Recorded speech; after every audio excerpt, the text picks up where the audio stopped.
அனைவருக்கும் வணக்கம் மாஸ்டர்ஸ். நான் தியானத்துக்கு வந்த பிறகு என்ன கத்துக்கின முக்கியமான விஷயம் அப்படின்னு பாத்தீங்கன்னா, மனம் சரியா இருந்தா பௌதிக ஆரோக்கியம் சரியா இருக்கும். இதுதான் நான் மெயினா கத்துக்கினேன். அப்போ அந்த மன ஆரோக்கியம் எப்படி வரும்? அதுக்கு நம்ம என்ன தெரிஞ்சுக்கணும்? நம்மளுடைய தாட்ஸ், திங்கிங், தாட் பேட்டர்ன்ஸ் எப்படி இருக்கணும்? நம்மளுடைய பிலீஃப் சிஸ்டம்ஸ் எப்படி இருக்கணும்? அதை பொறுத்து நம்மளுடைய ஆரோக்கியம் இருக்கு அப்படின்றது நான் புரிஞ்சுக்கினேன். அவற்றை சரியாக நம்ம வச்சுக்கணும். தட் இஸ் நம்மளுடைய எண்ணங்களுடைய எஃபெக்ட் எப்படி இருக்கும், அவற்றை பொறுத்து நம்ம ஆரோக்கியம் எப்படி கொண்டு வரணும் அப்படின்னாக்கா, நம்மளுடைய பிராக்டிஸ்ல மட்டுமே, பயிற்சியில மட்டுமே அனைத்து மேல நம்மளுக்கு ஒரு கிரிப்பு வரும். நம்மளுக்கு தெரியும் யோசனை இருக்குது, தாட் பேட்டர்ன்ஸ் இருக்குது, பிலீஃப் சிஸ்டம்ஸ் இருக்குது. பட் அதுக்கு மேல கிரிப்பு வரணும்னா பை பிராக்டிஸ் மட்டுமே கிரிப்பு வரும். ஆட்டோமேட்டிக்கா எப்போ கிரிப்பு வருதோ நம்மளுடைய தாட் பேட்டர்ன்ஸ் கரெக்டா இருக்கும். நம்மளுடைய தேவையான எண்ணங்கள் வலிமையோட இருக்கும், தேவையற்றது காலியாகும். இப்படி ஒரு சிஸ்டம், புது சிஸ்டத்தையே நமக்குள்ள உருவாக்கிக்கிறோம். இதுல நம்ம கொஞ்சம் சப்ஜெக்டா தெரிஞ்சுக்கலாம். ஃபர்ஸ்ட், ஹெல்த், பிசிக்கல் ஹெல்த் சரியா இருக்கணும் அப்படின்னு பாத்தீங்கன்னா, நம்ம பிசிக்கல் லெவல்ல என்ன கடைபிடிக்கணும் அப்படின்னா, குட் ஃபுட்டு, ரைட் ஃபுட்டு சாப்பிடணும், சைவ உணவு சாப்பிடணும், அது ஹெல்த்தியான ஃபுட்டு சாப்பிடணும். நான்வெஜ் ஃபுட்டே கிடையாது, அத பாய்சன், விஷம். நம்ம ஒரு செஷன்ல இது பத்தியே பேசிட்டோம், வெஜ் பத்தியே பேசியிருக்கோம். அதனால அத ஃபுட்டே கிடையாது.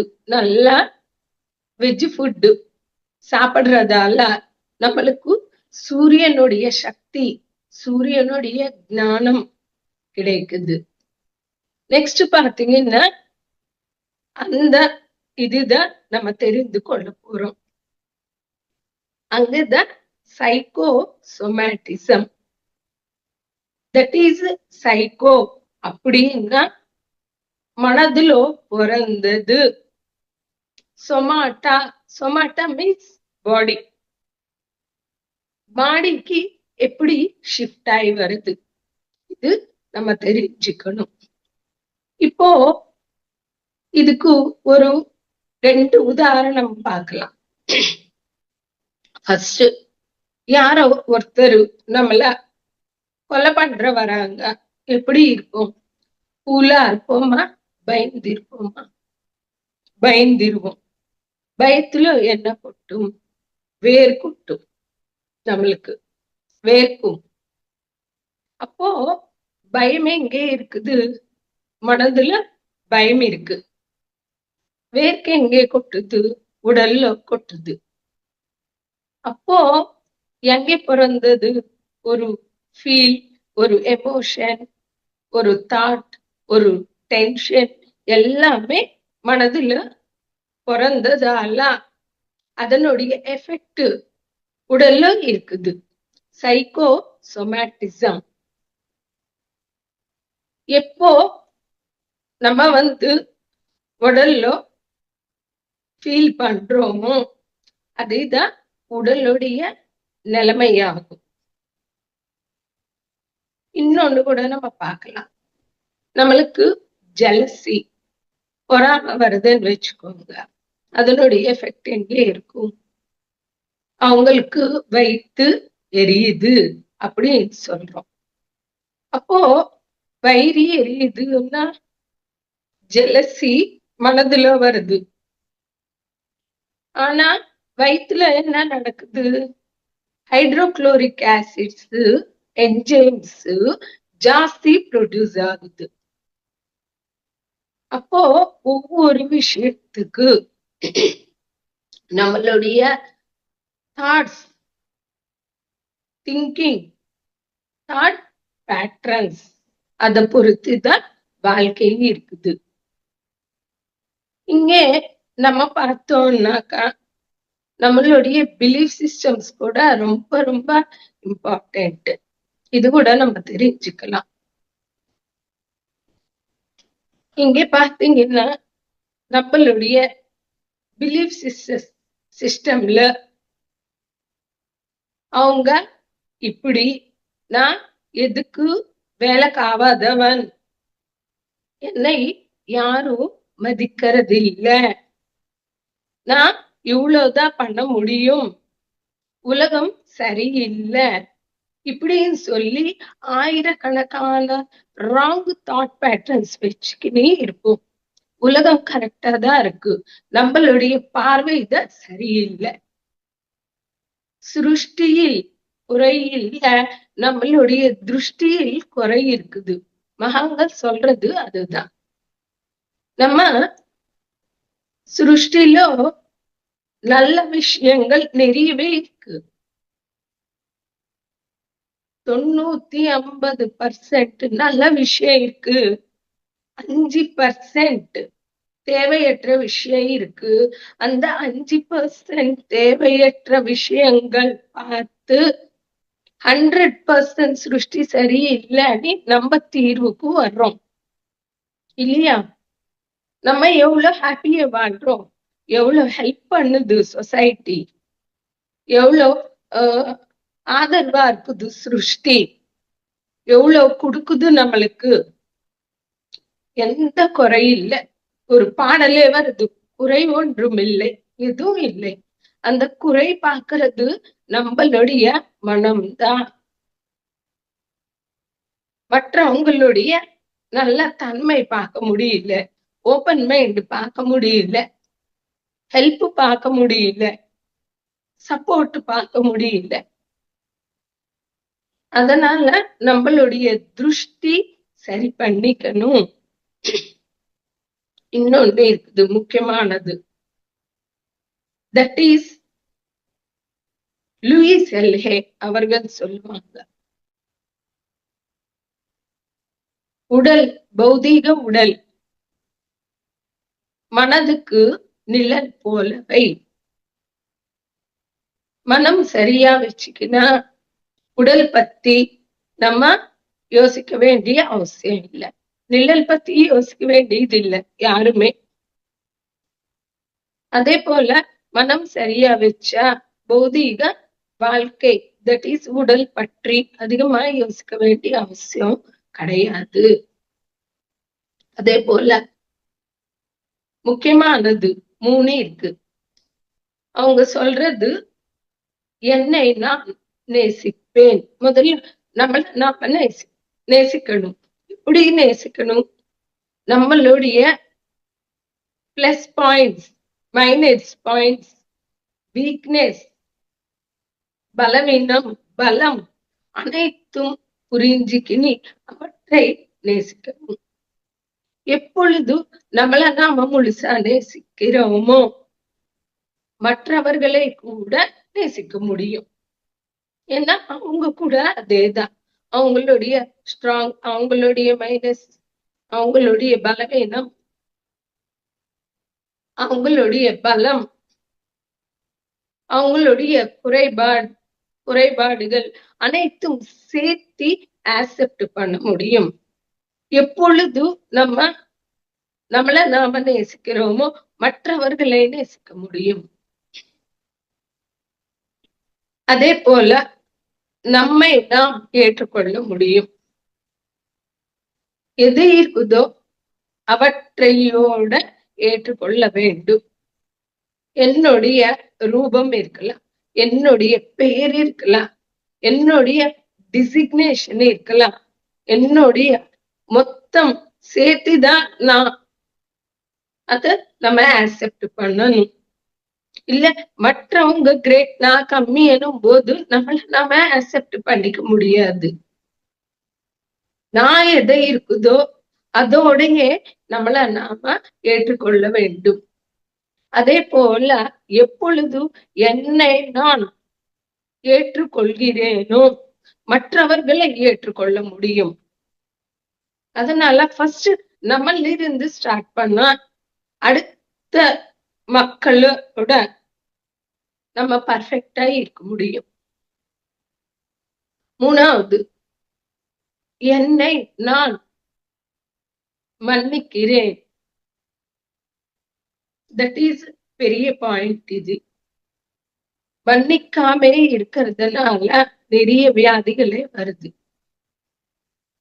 இது அந்த புக்கு ஒவ்வொருவரும் படிக்க வேண்டும். Louise Hay book. You can heal your health, you can heal your life. நல்வாழ்வு நம் கையில், சரியான வாழ்க்கை நம் கையில தான் இருக்குது. அத மகான்கள் வாழ்ந்து காட்டிருக்காங்க.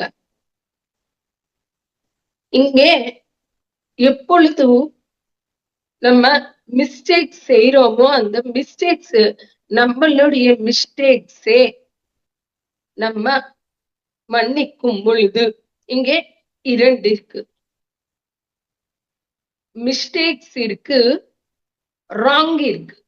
எப்பவுமே மோஸ்ட்லி வாழ்க்கையில நம்ம செய்யறது மிஸ்டேக்ஸ் தான், ராங் கிடையாது.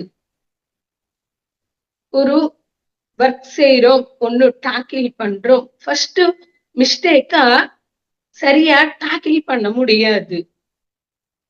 அப்புறம் அது அந்த மிஸ்டேக்ஸ் நம்ம கரெக்ஷன் பண்ணி கரெக்டா டாக்கில் பண்றோம். அது எந்த தப்பும் கிடையாது, ராங் கிடையாது. அதனால நம்ம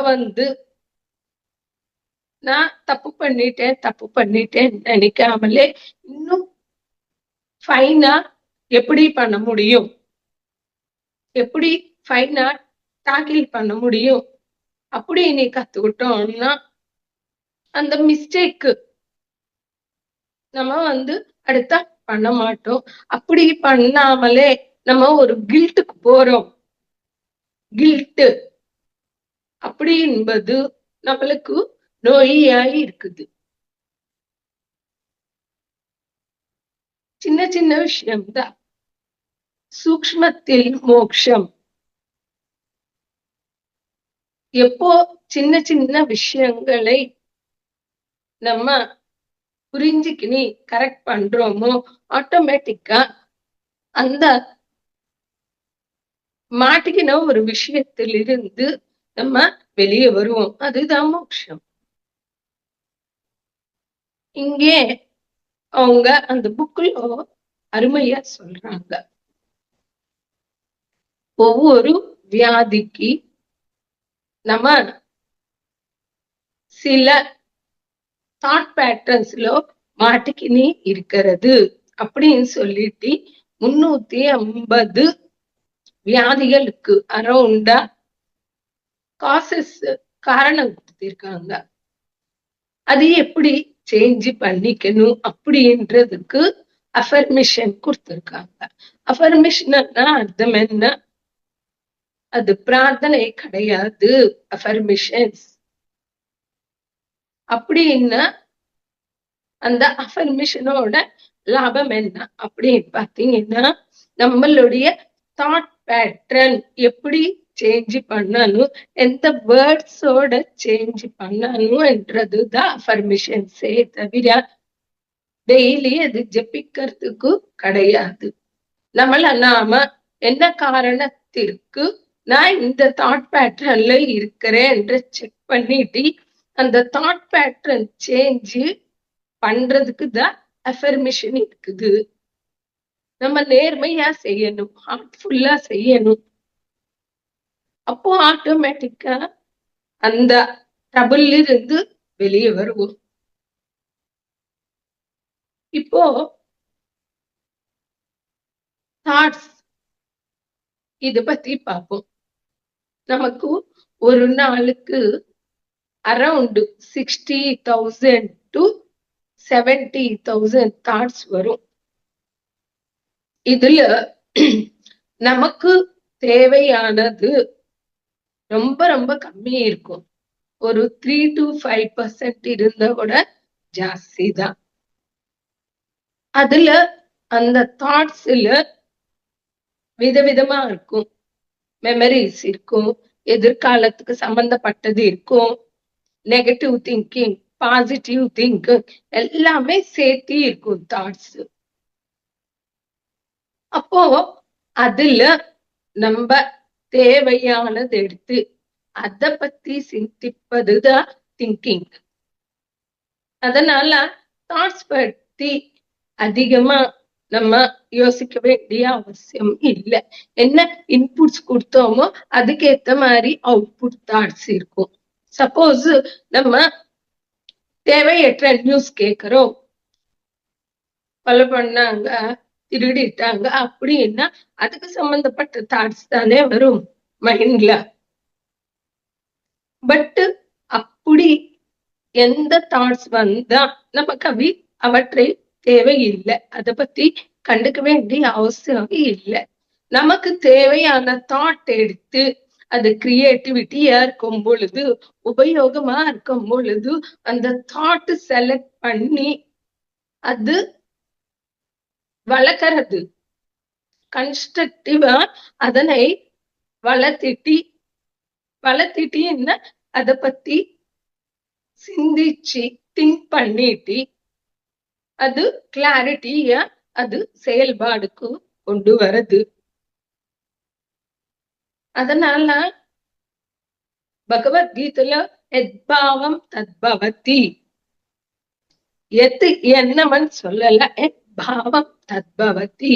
அந்த எண்ணங்களிலிருந்து தேவையான எண்ணத்தை ஸ்டாம்ப் பண்ணிட்டு அது வளர்க்கணும். அதுவே தேவையற்றதா இருந்தா அத கூட தத்பவதி வாழ்க்கைக்கு வருது. அதனால தேவையற்றது நம்ம கண்டுக்காமே சரியான பாவங்களை வளர்க்கும் பொழுது சரியான ரியாலிட்டி வருது. இதுக்கு சீக்ரெட் புக் ரோண்டா பைர்னு அந்த புக்கு படிக்கணும். அதுல நம்மளுடைய எண்ணங்களுக்கு என்ன பவர் இருக்கு, electro magnetic power, that is நம்மளுடைய எண்ணங்களுக்கு அட்ராக்ட் பண்ற ஈர்க்கும் சக்தி இருக்குது. எப்பொழுது அந்த எண்ணங்களை நம்ம செலக்டடா கரெக்டா அவற்றை தேவையானது வச்சு அட்ராக்ட் பண்ணும் பொழுது அவற்றை வாழ்க்கையில கொண்டு வர முடியுது. இது சீக்ரெட் புக். நெக்ஸ்ட் பாத்தீங்கன்னா நம்மளுடைய எண்ணங்களுக்கு நம்ம தான் சக்தி கொடுக்கிறோம், யாரும் சக்தி கொடுக்கறது இல்லை, நம்ம தான் சக்தி கொடுக்கிறோம். எதை பத்தி ரிப்பீட்டடா யோசிக்கிறோமோ, எதை பத்தி ரிப்பீட்டடா பேசுறோமோ நம்மளுடைய சக்தி அதுக்குதான் போயிட்டு இருக்குது. இவற்றை கரெக்டா வச்சுக்கணும் அப்படின்னாக்கா மௌனம் தி பெஸ்ட். மௌனம் வாரத்துல ஒரு நாளாவது மௌனம் இருக்கணும், ஒரு நாளாவது உபவாசம் இருக்கணும் மகான்கள் சொல்லியிருக்காங்க. இப்போ மௌனத்துல இருக்கிறோமோ நம்மளுடைய தாட்ஸ் மேல நம்மளுக்கு கிரிப்பு வருது. எந்த விதமான தாட்ஸ் வருது, எதற்காக வருது, அது நம்மளை எப்படி டிஸ்டர்ப் பண்ணுது. உலகத்துல நம்மளுடைய மனதை நம்மளால தாங்க முடியாமலே நம்ம இவ்வளோ பேசிக்கிறோம். அதனை தாங்க முடியல, சைலண்டா இருந்தா நம்மளுடைய மனதை நம்மளே தாங்க முடியாம உலகத்துல அவ்வளவு பேசுறோம், மக்கள் பாருங்க. பட்டு இங்கே மௌனம் இருக்கும் பொழுது அது உள்ள ஏதோ இன்னொரு ஆளு பேசுது, அத பற்றி நம்ம கண்டுக்க வேண்டிய அவசியம் இல்லை அப்படின்னு சொல்லி நம்மளுக்கு ஒரு கிளாரிட்டி வரும். மெதுவா மெதுவா மனம் அடங்கி ஒரு சைலண்ட் ஸ்டேட்டுக்கு வரும். எப்பொழுது ஃபர்ஸ்ட் வாயோட பேசலையோ அடுத்தடுத்த மனங்கோட பேச நிறுத்திடும். அப்போ சைலண்ட் வர்றதுக்கு நம்மளுக்கு வாய்ப்பு இருக்கு. இந்த சைக்கோசோமேட்டிசம்ல சில உதாரணங்கள் நான் சொல்றேன். என்ன தாட் பேட்டர்ன்ஸ் இருந்தா நம்மளுக்கு என்ன வியாதிகள் வருது, இதுல என்னுடைய எக்ஸ்பீரியன்ஸ் கூட நான் சொல்றேன். தியானத்துக்கு வந்த பிறகு எனக்கு நிறையவே சரியாயிடுச்சு, அது ஏற்கனவே நான் ஷேர் பண்ணிட்டேன். ஆனா எனக்கு ஒரு பேட் பிரெத் ஸ்மெல் வருது, அது எனக்கு புரியல. வாயிலிருந்து ஸ்மெல் நினைச்சேன், கிடையாது. அந்த புக்ல இருக்குது bad breath, that is past, நடந்து போன கால விஷயங்கள் நான் புடிச்சுக்கின்னு இருக்கிறேன்றது அந்த பேட் பிரெத் அப்படின்றது படிச்ச உடனே வித்தின் செகண்ட்ஸ்ல எனக்கு அது குறைஞ்சு போச்சு. அப்போ அந்த சைக்கோசோமேட்டிசம் புக் பத்தி இன்னும் ஆழமா நான் படிக்க ஆரம்பிச்சிருக்கேன். ஏதோ இருக்கு, இந்த புக்ல விஷயம் இருக்கு அப்படின்னு சொல்லிட்டு ரீசர்ச் பண்ண ஆரம்பிச்சிருக்கேன். கேன்சர் எதுக்கு வருது அப்படின்னா அடைச்சி வச்ச கோபத்தை கேன்சரா வருது. இது நான் பார்த்திருக்கேன். ஒரு அம்மாவுக்கு, எங்க ரிலேட்டிவ்ஸ் தான், 3 மருமக இருக்கிறாங்க. எவ்வளவோ இருக்கு, கான்ஃபிளிக்ஸ் எப்பவுமே இருக்கும், ஒவ்வொருத்தரும் ஒவ்வொரு மாதிரி இருப்பாங்க. அவங்க அவங்களுடைய கோபத்தை எக்ஸ்பிரஸ் பண்ண முடியாமலே அடைச்சி வச்சு கேன்சர் கொண்டு வந்து கஷ்டப்பட்டது நான் பார்த்தேன். அதே போல இன்னொருத்தர் இருக்காங்க, அவங்க கிராமவாசி. கிராமத்துல எப்படி இருக்கும்னா சின்ன விஷயத்துக்கு கூட ஊரா மொத்தம் தெரியும், அவமானமா ஃபீல் பண்ணுவாங்க. அது ஒரு நேச்சர் இருக்கும். அவங்களுடைய பையன் காலேஜில தூக்கிட்டாங்க, அது அவமானமா நினைச்சாங்க, சுத்திட்டாங்க. எதுவும் ரிசல்ட் வரல காலேஜில. அடுத்தடுத்த அது கிட்னி ப்ராப்ளமா வருது. அவமானம் என்பது கிட்னி ட்ரபிள்ஸ் கொடுக்குது. இப்படி பார்த்தோம்னாக்கா நம்மளுக்கு ஜரம் வருது, ரிப்பீட்டடா வருது, கோபத்தை வச்சுக்கின்னு இருக்கிறோம். கோபத்தை வளர்த்தி வச்சா கேன்சரு.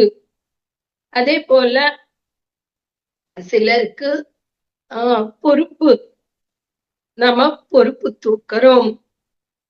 என் மேலதான் எல்லாமே வெயிட் வச்சிடுறாங்க, நான் தான் தூக்க வேண்டியதா இருக்கு வீட்டுல அப்படின்னு இருக்கும் பொழுது சர்வைக்கல் ஸ்பாண்டிலைட்டிஸ், வெரிகோசல் வெயின்ஸ், இது நானே அனுபவிச்சுட்டேன். எல்லாமே என் தலைமையில வச்சிடுறாங்க. வீட்டுல இருக்கிற ஒர்க்ஸ் பொறுப்புகள் அப்படி பார்த்து சர்வைக்கல் ஸ்பாண்டிலைட்டிஸ் காலர் இருந்துச்சு. எப்போ இது தெரியுதோ என்னால தூக்க முடியாத விஷயங்கள் நான் எடுத்துக்க மாட்டேன் அப்படின்னு சொல்லி கிளாரிட்டிய சொல்றது. இப்படி நமக்கு தெரியாமலே நம்ம தலைமையில போட்டுக்கிறது வேஸ்டா கொண்டு வருது. நம்மளுடைய கஷ்டங்கள் நம்மளே கொண்டு வருது, அடுத்த கஷ்டப்படுறது. அடுத்த பாத்தீங்கன்னா ஹார்ட் எமோஷனலா இருக்கும். சொல்லுவோம், அவங்களுக்கு சிலரு ஹார்ட் வீக்கா இருக்கிறவங்களுக்கு குட் நியூஸ் சொன்னா எமோஷன் ஆயிடுவாங்க, பேட் நியூஸ் சொன்னா எமோஷன் ஆயிடுவாங்க. நம்மளுக்கு தெரியும், ஹார்ட் மேல படும், அது தாங்காது.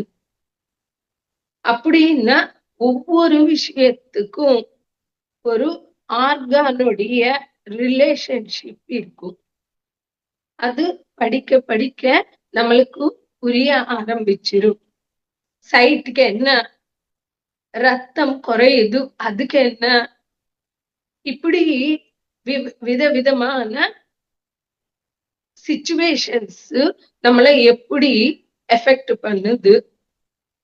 இன்னொன்னு பாத்தீங்கன்னா லிவர் பாய்சனுக்கு சம்பந்தப்பட்டது. அது பாய்சன் கிளீன் பண்றது.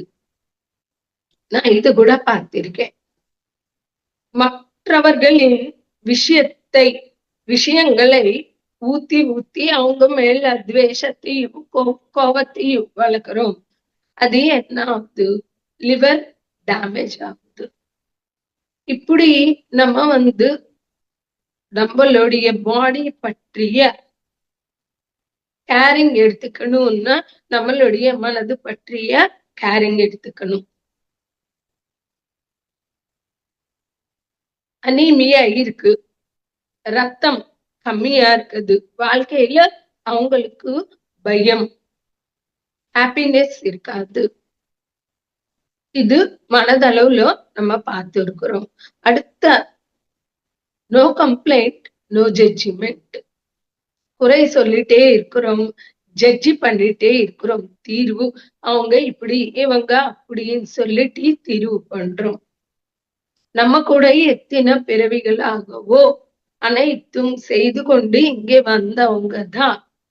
யாருமே எதுவும் செய்யாமலே கிடையாது. நிறைய பிறவிகள்ல தமோ குணம் ரஜோகுணம் தாண்டிதான் சாத்வீக குணத்துக்கே வந்திருக்கோம். அப்போ எல்லாமே செஞ்சுதான் வந்திருக்கோம். ரஜோகுணத்துல கண்டிப்பா காம குரோத லோப மோக மத மச்சரங்கள் அனைத்தும் தாண்டிதான் வந்திருக்கோம். சாத்வீக குணத்துக்கு பிறந்த உடனே யாரும் சாத்வீக குணத்துக்கு வர முடியாது. சில பிறவிகள் தமோ குணத்தோட, சில பிறவிகள் ரஜோகுணத்தோட, சில பிறவிகள் சாத்வீக குணம். சின்ன வயசுல எல்லாருமே கலாட்டா பண்ணிதான் வந்திருக்கோம். இப்போதான் கம்முன உட்காடுறோம். அப்போ சின்ன பசங்களை தப்பா சொல்ல முடியாது. அவங்க ஒரு ஏஜ் வந்த பிறகு ஆட்டோமேட்டிக்கா அது குறைஞ்சிரும், ஒரு மெச்சூரிட்டி வரும் பொழுது. அப்போ யாருமே குறை சொல்ல முடியும்? சின்ன வயசுல நம்ம செஞ்சது தானே. அதே போல இப்போ பண்றவங்க சில பிறவிகள் பிறகு அவங்க கூட மெச்சூரிட்டி அடைவாங்க. இதுல ஓஷோ சொல்வாரு, நம்ம இப்படி போயிட்டே இருப்போமா, வளர்ந்துட்டே இருப்போமா, எப்போ ஜட்ஜி பண்றோமோ இப்படி ஆயிடுவோமா, சமாதி ஆயிடுவோமா. இப்படி போக முடியாது, இப்படி ஸ்டாப் ஆயிடும் சொல்லுவாரு ஓஷோ. இதுக்கு ஜீசஸ் கிரைஸ்ட் என்ன சொல்றாரு அப்படின்னாக்கா, ஒரு தடவை ஊர் மக்கள் கல்லு வச்சு ஒரு பொண்ணையே அடிக்க ஆரம்பிச்சிருக்காங்க. அப்போ கிரைஸ்ட் வந்திருக்காரு. இங்கே எந்த தப்பு பண்ணாதவங்கதான் கல்லடிங்க அந்த பொண்ணு மேல அப்படின்னு சொன்ன உடனே அவங்க கல்லு கீழே விட்டுட்டாங்க. அப்போ ஒவ்வொருவரும் தவறுகள், மிஸ்டேக்ஸ் செய்ய வேண்டியதுதான், அது மிஸ்டேக்ஸ். ஆனா நம்ம அவங்க மேல பழி போடுறோம் பாருங்க, அதுதான் தவறு. அதனால நோ ஜட்ஜ்மெண்ட் நோ கம்ப்ளைண்ட், இது புத்திக்கு சம்பந்தப்பட்டது. இன்னொரு விஷயம் இங்க நம்ம தெரிஞ்சுக்கணும். இப்போ மூட்டு வலின்னு சொல்றோம். மூட்டு வலி எல்லாரையுமே குறை சொல்றது, அவங்கள கிரிட்டிசைஸ் பண்றது, இது மூட்டு வலியா வருது. அதனால ஒவ்வொரு விஷயத்துக்கு நம்ம சேஞ்ச் பண்ண வேண்டிய விஷயங்கள் என்ன, அதுக்கு உண்டான பயிற்சி என்ன, பிராக்டிஸ் நல்லா செய்ய செய்ய இந்த ராங் தாட் பேட்டர்ன்ஸ் எல்லாம் நம்ம கிளியர் பண்ணிக்க முடியும். நேச்சுரலா நம்மளுக்கு ஆரோக்கியம் வரும். இன்னொரு விஷயம் நம்ம இங்கே ஷேர் பண்ணிக்கலாம். எப்பொழுதும் நம்ம திங்கிங் சரி இல்லையோ அதனுடைய பிளாக்ஸ் எத்திரிக் பாடியில எனர்ஜி சிஸ்டத்துல நம்மளுடைய எனர்ஜியை தடுக்குது. அப்போ பிளாக்ஸ் வருது. பிளாக்ஸ் மூலமா பிசிக்கல் பாடியில நோய் வருது. அதனால நம்மளுக்கு திங்கிங் தெரியுது, பாடி தெரியுது, நடுவுல இருக்கிற எனர்ஜி சிஸ்டம் தெரியல. அதனால அனைத்துக்கும் தொடர்பு இருக்குது. மனதுக்கும் எத்திரிக் பாடிக்கும் தொடர்பு இருக்கு. அதே போல நம்மளுடைய புத்திக்கும் எத்திரிக் பாடிக்கும் நம்மளுடைய உடலுக்கும் தொடர்பு இருக்குது. ஒவ்வொரு இடத்துல நம்ம மெதுவாக கரெக்ஷன் பண்ணிக்கினே வர வேண்டியது இருக்கும். 4th லெவல் பாத்தீங்கன்னா ஸ்பிரிச்சுவல் லெவல்ல நம்ம என்ன மிஸ்டேக்ஸ் பண்றோம் அத கூட நம்ம பார்க்கலாம். Energy crystallisation. இப்போ நம்ம தியானம் பண்றோம், எனர்ஜி வருது, அது சரியா பயன்படுத்துறல. புக்ஸ் படிச்சா கரெக்டா டைரக்ஷன் வரும், சரியா பயன்படுத்தல, எனர்ஜி இருக்குது, அது கிறிஸ்டலைஸ் ஆகும். அத கூட தெரிஞ்சுக்கணும். இப்போ காசு நிறைய சம்பாதிச்சிட்டோம், எடுத்துட்டு போயிட்டு ஒரு 50 வருடம் லாக்கர்ல வச்சிருக்கோம். என்ன ஆகும்? அது தூளா மாறிடும், அங்கே நோட்ஸ் இருக்காது. அது போல நமக்குள்ள எனர்ஜி சரியா பயன்படுத்தா ரொட்டேஷன்ல இருக்கும், இல்லைன்னா கிறிஸ்டலைஸ் ஆகும் எனர்ஜி. இது காஸ்மிக் எனர்ஜி. அந்த புக் படிக்கணும், டார்கம் செரடாரியன். கிறிஸ்டலைஸ் ஆயிடுச்சுன்னா அது ஒரு நோயா வருது. முக்கியமானது ஆன்மாவுக்கு நோய் கில்ட். நான் தப்பு பண்ணிட்டேன் அப்படின்னு நினைக்கிறது, மற்றவங்க தப்பு பண்ணிட்டாங்கன்னு சொல்றது, அது நிறுத்திடணும். கில்ட் அது. அந்த கில்ட் வாயிலாக மறுபடியும் நம்ம ஏதோ ஒரு வியாதியை கொண்டு வந்துடுறோம். ஆன்மாவுக்கு வைத்தியம் என்ன அப்படின்னு பார்த்தீங்கன்னா ஞானம் தான் வைத்தியம். அறியாமலத்தனத்தில் இருந்து வெளியே வருதுதான் நம்மளுக்கு தீர்வு. எப்பவுமே அவேரா இருக்கிறது, விழிப்புணர்வோட இருக்கிறது, சாட்சியாக இருக்கிறது. நிறைய விஷயங்கள் ஓடிட்டே இருக்கும் வாழ்க்கையில, பார்த்துட்டே இருக்கணும். சினிமா மாதிரி பார்த்துட்டே இருக்கணும். எல்லாத்துக்கும் ரிப்ளை பண்றது, ரியாக்ட் ஆவறது தேவை கிடையாது. மூவிக்கு போனா ஒரு ஃபைட்டிங் நடக்குது, பாக்குறோமா, நம்ம கூட போய் ஃபைட்டிங் பண்றோமா? ஸ்கிரீன்ல கம்முன்னு பார்த்துட்டே இருக்கிறோம். ஒரு சாங் வருது ரசிக்கிறோம், ஒரு ஃபைட் வருது ரசிக்கிறோம், டைலாக்ஸ் வருது ரசிக்கிறோம். வாழ்க்கையை ரசிச்சிடணும். அது எல்லாம் பார்த்துட்டே இருக்கணும், அது ரசிச்சுட்டே வரலாம். ஆனா நம்ம தெரியாமலே ரியாக்ட் பண்ணி கை வச்சிருப்போம். அதனால வாழ்க்கை எப்பவுமே ஈஸி தான். அது எப்படின்றது தெரிஞ்சுக்கிட்டோம்னா கரெக்டா போகும். இங்கே ஒரு விஷயத்த நம்ம தெரிஞ்சுக்கணும். எப்பொழுது ஒரு விஷயத்துக்கு நம்ம ஸ்டாம்ப் பண்றோமோ, ஒரு மூட நம்பிக்கை இருக்கலாம், ஒரு பிலீஃப் சிஸ்டம்ஸ் இருக்கலாம், மற்றவங்களுடைய பிஹேவியர் இருக்கலாம், நம்ம இருக்கலாம், ஸ்டாம்ப் போடுறோமோ அது எத்பாவம் தத்பவதி, அதுவே ரியாலிட்டிக்கு வரும். அதனால எதுக்கு ஒரு ஸ்டாம்ப் போட வேண்டிய அவசியம் இல்லை. அதுதான் கரெக்ட், அவ்வளவுதான். அது மாறாது, மாறமாட்டாங்க. எவ்வளவோ சொல்லுவோம், ஒரு நாள்ல எவ்வளவு தடவை தெரியாம சொல்லுவோம். நம்ம அதுக்கு அவேரா இருக்கணும், கேர்ஃபுல்லா இருக்கணும். எப்படி மாஸ்டர்ஸ் நல்லா புரியுதா சப்ஜெக்ட்? ஏதாவது confusion super madam, fantastic fantastic, wonderful. Yes sir. Wonderful. Yes. Next ஒரே ஒரு விஷயம் நம்ம தெரிஞ்சுக்கினி நம்ம செஷன் முடிச்சுக்கலாம். சங்கல்பம் விகல்பம். சங்கல்ப சக்தி சொல்றோம். சங்கல்ப சக்தி அப்படின்னா என்ன? ஒரு சங்கல்பத்துக்கு கண்டிப்பா சக்தி வேணும். நம்ம என்ன கேக்குறோம்னா அதை வேணும் இதை வேணும், அது நிறைவேறணும், நிறையவே கேட்போம். கேட்கும் போது நிறைய கேட்போம். ஆனா அதுக்கு உண்டான பிராக்டிஸ் பண்றோமா இல்லையா அது கூட பார்க்கணும். இப்போ எனக்கு ஒரு கார் வேணும், ஈஸியா வருமா? காருக்கு காசு சேர்த்து வச்சாதான் கார் வரும், இல்லைன்னா கார் வராது. அதே போல ஒரு சங்கல்பம் அப்படின்னா அது நிறைவேறதுக்கு உண்டான சக்தி வேணும். அதுக்கு இல்லைன்னா நிறைவேறாது. சக்தி இல்லைன்னா எப்படி வரும்? படிக்காம எப்படி மார்க்ஸ் வரும்? அத போல அந்த சங்கல்பத்துக்கு ஃபர்ஸ்ட் சக்தி வேணும். அடுத்தது சங்கல்பம் விகல்பம். தட் இஸ் ஒண்ணு நினைச்சோம், நினைச்சதுக்கு நடக்குமா நடக்காதா, அது விகல்பம்.